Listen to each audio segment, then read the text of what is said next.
परिचय। बच्चों, आज हम जानते हैं कि हमें जीवन के लिए ऊर्जा की आवश्यकता होती है और भोजन ऊर्जा का प्राथमिक स्रोत है। आप जानते हैं कि भोजन की पाचन क्रिया मुख से ही प्रारंभ हो जाती है, लेकिन ऊर्जा अवशोषण की प्रक्रिया प्रमुख रूप से छोटी आंत में शुरू होती है। हाँ, भोजन मुख के बाद ग्रसिका से होकर अमाशय में जाता है, जहां प्रोटीन का पाचन शुरू होता है और उसके बाद भोजन छोटी आंत में प्रवेश करता है, जहां से अपचित भोजन बड़ी आंत में चला जाता है और उसके बाद मल द्वार के द्वारा शरीर से बाहर उत्सर्जित किया जाता है। भोजन के पाचन के बाद पचित भोजन से पोषक अवशोषित कर लिए जाते हैं। इसलिए इस मॉड्यूल में हम पाचन एवं अवशोषण के विषय में सीखेंगे।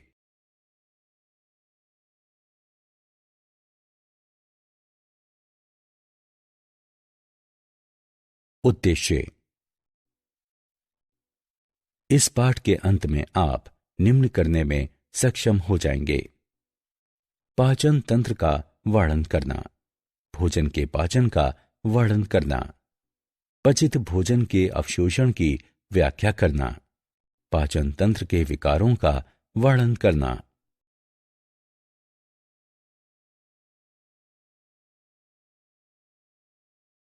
पाचन तंत्र।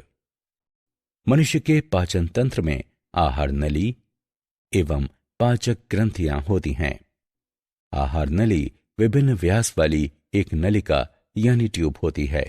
इसकी लंबाई 8 से 10 मीटर होती है। हमारे आहार नली का पहला अंग मुंह होता है। ये अनुप्रस्थ काट के जैसा होता है। ये 2 कोमल ओष्ठों, ऊपरी और निचला, इन दोनों से बंद होता है।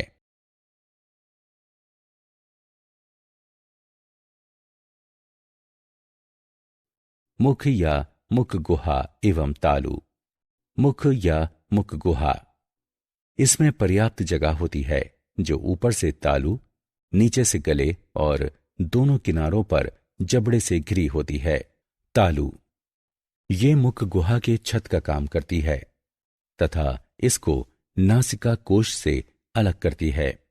ये 2 भागों में विभाजित होती है: कठोर तालु और कोमल तालु।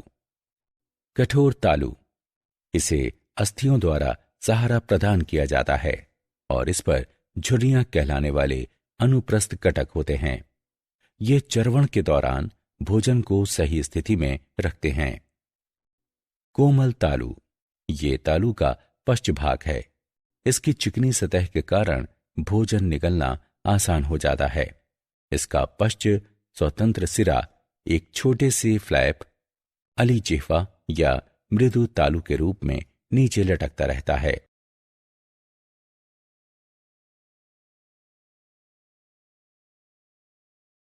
जिह्वा, ये लंबी स्वतंत्र रूप से घूमने योग्य संरचना है जो मुख गुहा के तल पर स्थित होती है। जिह्वा के कार्य, ये अंतर्ग्रहण में सहायता करती है। ये भोजन का स्वाद प्रदान करती है। भोजन चबाने के लिए ये इसमें लार मिश्रित करके इसे मुलायम और चिकनी बनाती है। निगलने के लिए ये भोजन को बोलस, ग्रास कहलाने वाले गोलाकार पिंड में बदल देती है।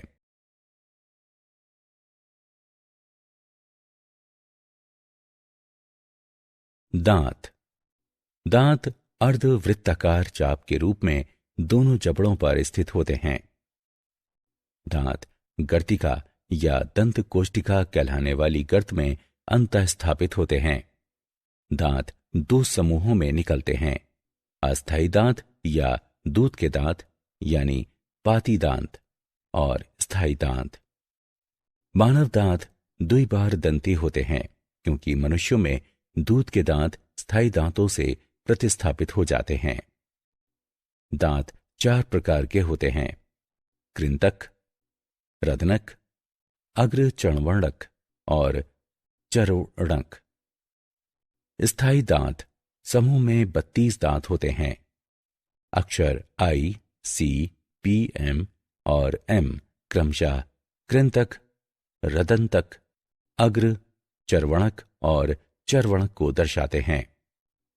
मनुष्यों के दांतों की व्यवस्था को एक दंत सूत्र द्वारा निरूपित किया जा सकता है।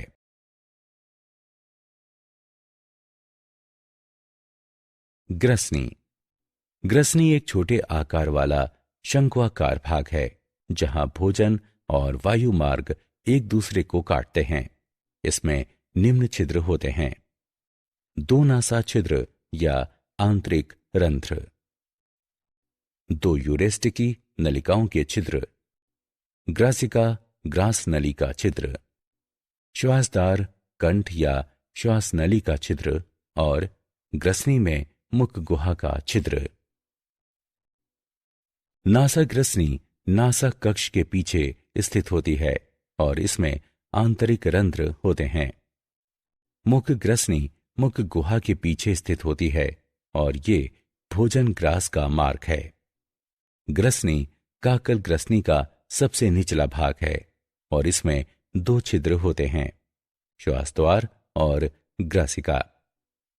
श्वासद्वार श्वास नली में स्थित होता है और भोजन ग्रास निकलने के दौरान एक पत्ती जैसी उपास्थीमय संरचना घांटी ढक्कन द्वारा बंद हो जाता है। जब भोजन निगल लिया जाता है तब श्वास नली के छिद्र अलिजीवा द्वारा बंद हो जाते हैं।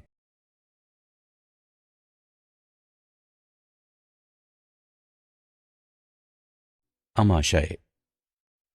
अमाशय उदर गुहा के ऊपरी भाग में डायाफ्राम के नीचे स्थित होता है। अमाशय का बड़ा भाग बाईं ओर स्थित होता है। अमाशय को निम्नलिखित भागों में विभाजित किया जा सकता है: जठरागम भाग। ग्रासिका जठरागम कहलाने वाले एक छिद्र द्वारा जठरागम भाग में खुलती है। ये जठरागम रोधनी नामक एक कपाट द्वारा घिरा होता है। ये जठरागम कपाट के ऊपर उभरा हुआ होता है और फंडस कहलाता है। काप्रस या काय, ये अमाशय का मध्य भाग है। जठर निर्गमी भाग, ये अमाशय का निचला भाग है जो छोटी आंत में खुलता है।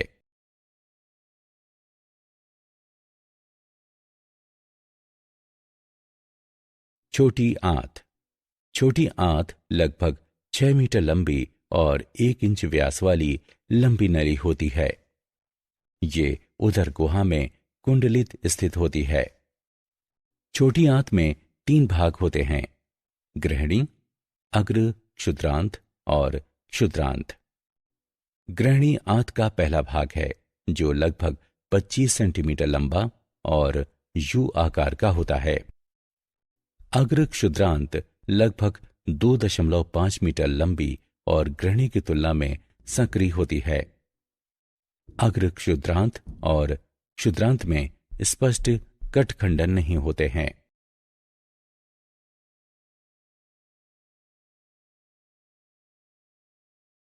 बड़ी आंत। बड़ी आंत छोटी आंत से विस्तृत होती है। इसमें अंधनाल, वृहदांत्र और मलाशय होते हैं। बड़ी आंत अंधनाल से शुरू होती है और ये एक बड़ा थैला है जो छोटी आंत से अपशिष्ट पदार्थ प्राप्त करता है। अंधनाल वृहदांत्र तक जाती है जिसे 3 भागों में विभाजित किया गया है: आरोही, अनुप्रस्थ और अवरोही भाग। और अंत में ये मलाशय में खुलती है जो मलद्वार द्वारा बाहर खुलता है।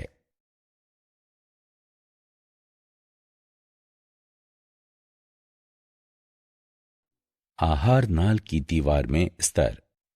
आहार नाल की दीवार में 4 स्तर होते हैं: सिरोसा, मस्कुलरिस, सबम्यूकोसा और म्यूकोसा।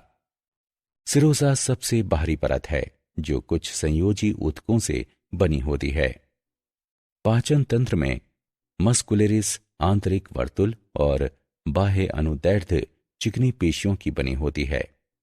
आंतरिक वर्तुल परत तंग सप्रेल में व्यवस्थित होती है जबकि बाह्य अनुदैर्ध्य परत शिथिल सप्रेल में व्यवस्थित होती है। सब म्यूकोसा परत अनियमित सघन संयोजी ऊतक की बनी होती है। इसमें रुधिर, लसिका वाहिनियां और तंत्रिका जालक होते हैं। म्यूकोसा आहारनाल की दीवार की सबसे भीतरी परत है, जो 4 सुस्पष्ट ऊतक परतों की बनी होती है। म्यूकस उपकला, लेमिना प्रोप्रिया, श्लेष्मिका, म्यूकोसी परत और म्यूकोसी परत, जिसमें विविध म्यूकस स्रावित करने वाली ग्रंथियां होती हैं। म्यूकोसी परत का विशेष रूप से महत्व है, क्योंकि ये नम आंतरिक सतह की देखभाल करती है, जो आहारनाल की सबसे भीतरी परत को चिकना बनाती है। भोजन ग्रास के आगे बढ़ने की गति को सुगम बनाती है और मोटे खाद्य पदार्थों से म्यूकोसी घर्षण की रोकथाम करती है।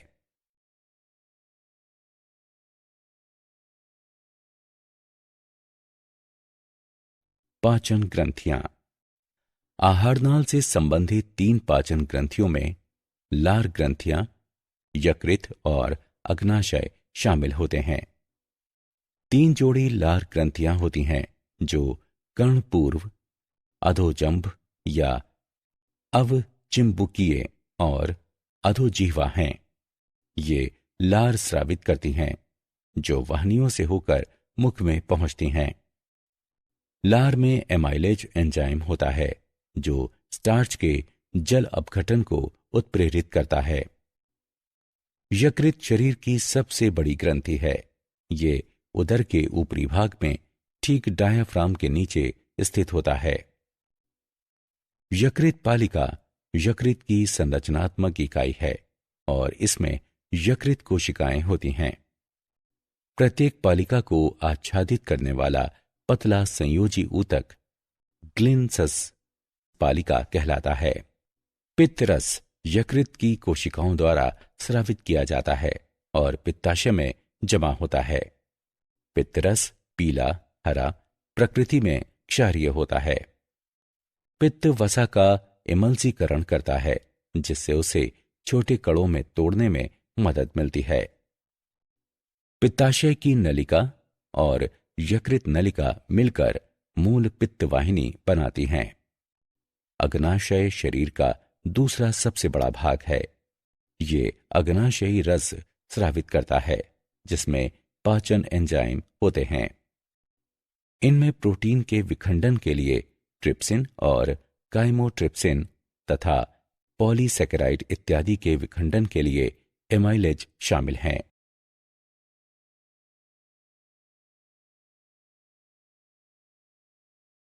भोजन का पाचन। पाचन पथ की शुरुआत में दांत भोजन को चबाते और मिलाते हैं। इससे भोजन को छोटे छोटे टुकड़ों में तोड़ने की प्रक्रिया आरंभ होती है। लार ग्रंथियां लार स्रावित करती हैं, जिसमें श्लेष्मा होती है और ये भोजन के स्नेहन तथा इसे बोलस में बदलने में सहायता करती हैं। इसमें विद्युत अपघट्य और लार एमाइलेज एवं लाइसोजाइम एंजाइम होते हैं। लार की संक्रिया के कारण कार्बोहाइड्रेट आंशिक रूप से पच जाता है। लगभग 30% स्टार्च लार एमाइलेज द्वारा जल अपघटित हो जाता है, जबकि लाइसोजाइम जीवाणुओं के संक्रमण को रोकता है। अब आमाशय में क्रमाकुंचन नामक पेशी संकुचन द्वारा भोजन के बोलस नीचे ग्राजिका में आगे बढ़ाता है।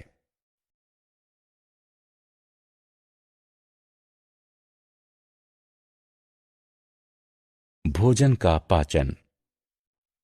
इसके बाद भोजन आमाशय में पहुंचता है। आमाशय की पेशी दीवार की ब्लोडन गति के कारण भोजन अम्लीय जठर रस के साथ मिश्रित हो जाता है और ये काइम कहलाता है।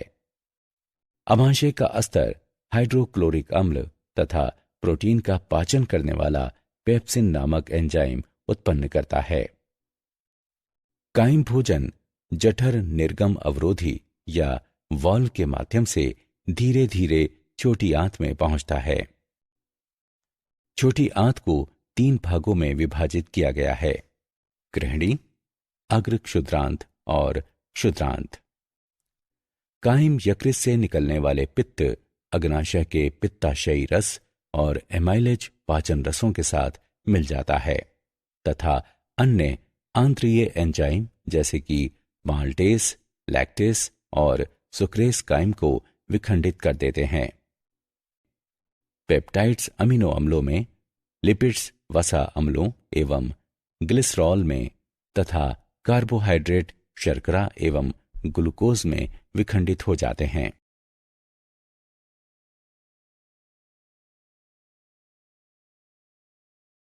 भोजन का पाचन। अपचित तथा अनावशोषित भोजन बड़ी आंत में चला जाता है। बड़ी आंत का कार्य अपचनीय भोज्य पदार्थ से जल अवशोषित करना है तथा ये श्लेष्मा भी स्रावित करती है, जो बहिक्षेपण के लिए अपशिष्ट भोजन कणों को स्नेहन प्रदान करती है। अनावशोषित और अपचित पदार्थ मल पदार्थ कहलाते हैं। शरीर से मल पदार्थ का त्याग गुदा द्वारा किया जाता है।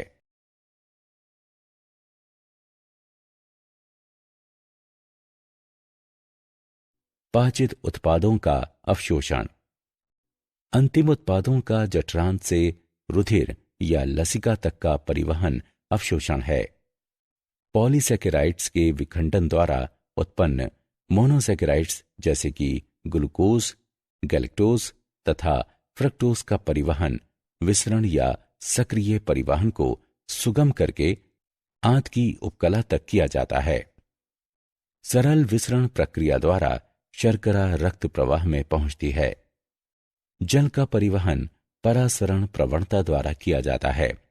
पेप्टाइड खंड जो प्रोटीन के विखंडन के कारण बनते हैं, मुक्त अमीनो अम्लों के लिए पचाए जाते हैं। मुक्त अमीनो अम्ल द्वितीयक सक्रिय परिवहन द्वारा उपकला में प्रवेश करते हैं और सरल विसरण द्वारा ये छोड़ दिए जाते हैं। वसा अम्ल और ग्लिसरॉल का परिवहन मिसेल नामक सूक्ष्म बूंदों के रूप में होता है। मिसेल आंतरिक म्यूकोसा में चले जाते हैं। ये पुनः काइलोमाइक्रोन नामक सूक्ष्म प्रोटीन में संरचित होकर अंकुरों की लसिका वाहिनियों में चले जाते हैं। उसके बाद अवशोषित पदार्थ रुधिर प्रवाह में मुक्त कर दिए जाते हैं। सभी अवशोषित पदार्थ ऊतक और अंगों में समाविष्ट हो जाते हैं और ये प्रक्रिया स्वांगीकरण कहलाती है।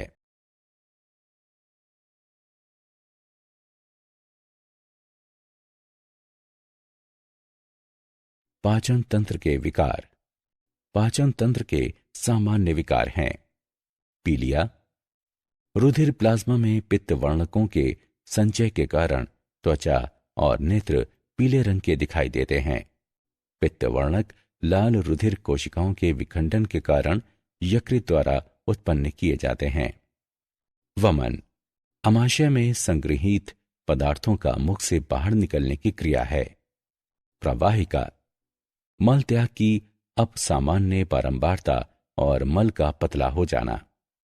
कोष्ठबंधता यानी कब्ज, मल का कठिनाई से निष्क्रमण।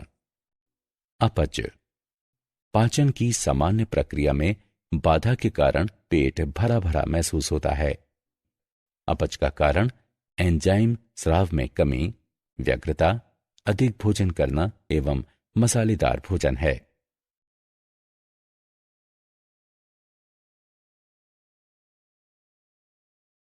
क्या आप जानते हैं north Carolina school of medicine विश्वविद्यालय के नए अध्ययन से पता चलता है कि आंत में रहने वाले कुछ सूक्ष्म जीव भोजन की समान मात्रा से अधिक कैलोरी निकालने के लिए परपोषी जीव को अनुमति देकर आहार वसा के अवशोषण को बढ़ा देते हैं।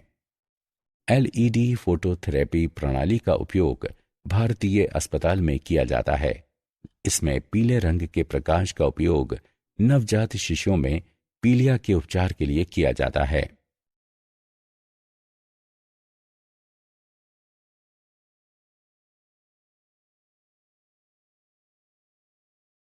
सारांश।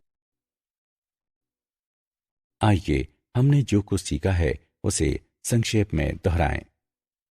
मानव पाचन तंत्र आहार नाल और पाचन ग्रंथियों का बना होता है। मुख गुहा में पर्याप्त जगह होती है जो ऊपर से तालू, नीचे से गले और दोनों किनारों पर जबड़ों से घिरी होती है। दांतों के स्थायी समूह में 32 दांत होते हैं। ग्रसनी एक छोटे आकार वाला शंक्वाकार भाग है जहां भोजन और वायु मार्ग एक दूसरे को काटते हैं। अमाशय को जठरागम भाग, काप्रस या काय और जठर निर्गमी भाग में विभाजित किया जा सकता है। छोटी आंत में ग्रहणी, अग्र क्षुद्रांत और क्षुद्रांत होते हैं।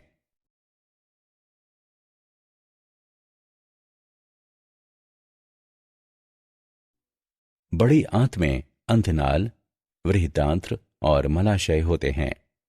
आहार नाल की दीवार 4 स्तरों सिरोसा, मस्कुलरिस, सबम्यूकोसा और म्यूकोसा की बनी होती है। लार ग्रंथियां यकृत और अग्नाशय पाचन ग्रंथियां हैं। अंतिम उत्पादों का जठरांत से रुधिर या लसिका तक का परिवहन अवशोषण है। पाचन तंत्र के सामान्य विकार पीलिया, वमन, प्रवाहिका, कब्ज और अपच हैं।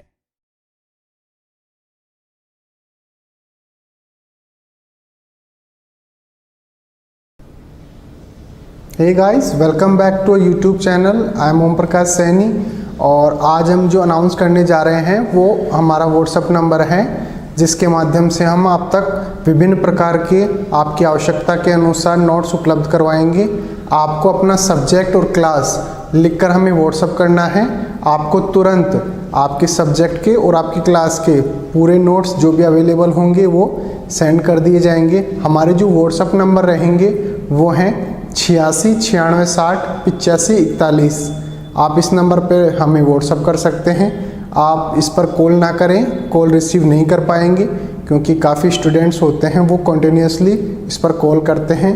Thank you so much.